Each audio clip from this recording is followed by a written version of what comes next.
सुप्रभात प्यारे बच्चों। आज का विचार है ईश्वर एक है। तो आइए आज हम पढ़ते हैं पाठ 11 श्री गुरु नानक देव जी। बच्चों, गुरु नानक देव जी सिख धर्म के प्रथम गुरु थे।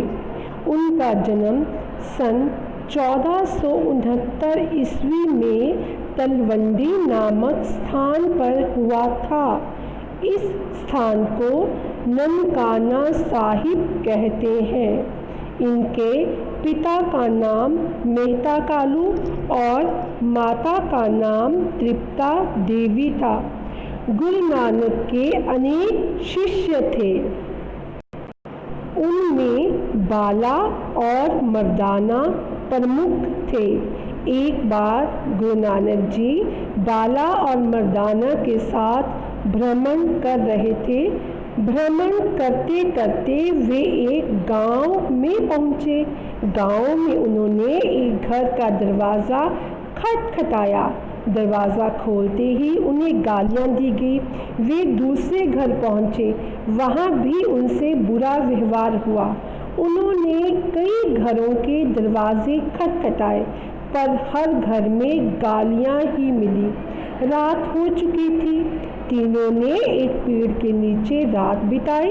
सुबह होने पर जब वे चलने को तैयार हुए, गुरु नानक देव जी ने गांव की ओर मुंह करके कहा, भगवान करे इस गांव के लोग बसते रहें। शिष्यों को उनकी यह बात सुनकर बड़ा आश्चर्य हुआ, परंतु उन्होंने कुछ नहीं कहा। अगले दिन फिर भ्रमण करते करते शाम हो गई। फिर वे किसी दूसरे गांव में पहुंचे। देखते ही देखते लोगों ने उन्हें घेर लिया। सब कहने लगे, गुरुजी हमारे घर चलो, हमारे घर चलो। वे किसी के घर नहीं गए। सभी गांव की धर्मशाला में रुके। कोई उनके लिए चारपाई लाया, कोई बिस्तर लाया। किसी के घर से भोजन आया तो दूसरे किसी के घर से दूध। सुबह होने पर वे चलने के लिए तैयार हुए तो गांव के लोग उनसे कुछ और रुकने का आग्रह करने लगे। उन्होंने सबसे विदा ली और जब वे गांव से कुछ बाहर आए तो गुरु नानक देव जी ने गांव की ओर मुंह करके कहा, भगवान करे इस गांव के लोग इधर उधर बिखर जाएं। शिष्यों को गुरु नानक की इस बात पर बहुत आश्चर्य हुआ। उनका शिष्य मर्दाना अपने आप को रोक न सका और बोला, गुरुजी जिस गांव के लोगों ने भोजन पूछना तो दूर गालियां दी, उस गांव को आपने बसे रहने का आशीर्वाद दिया। जिस गांव के लोगों ने आपको सम्मान दिया, भोजन खिलाया, सोने के लिए बिस्तर दिया, उसने आपने इधर उधर बिखरने का शाप दिया। मैं यह भेद समझ नहीं पाया। गुरु नानक देव जी मुस्कुराए और उन्होंने समझाया, पहले गांव में बुराई थी, इसीलिए मैंने बसे रहने को कहा। इससे बुराई एक जगह ही रहेगी, फैलेगी नहीं।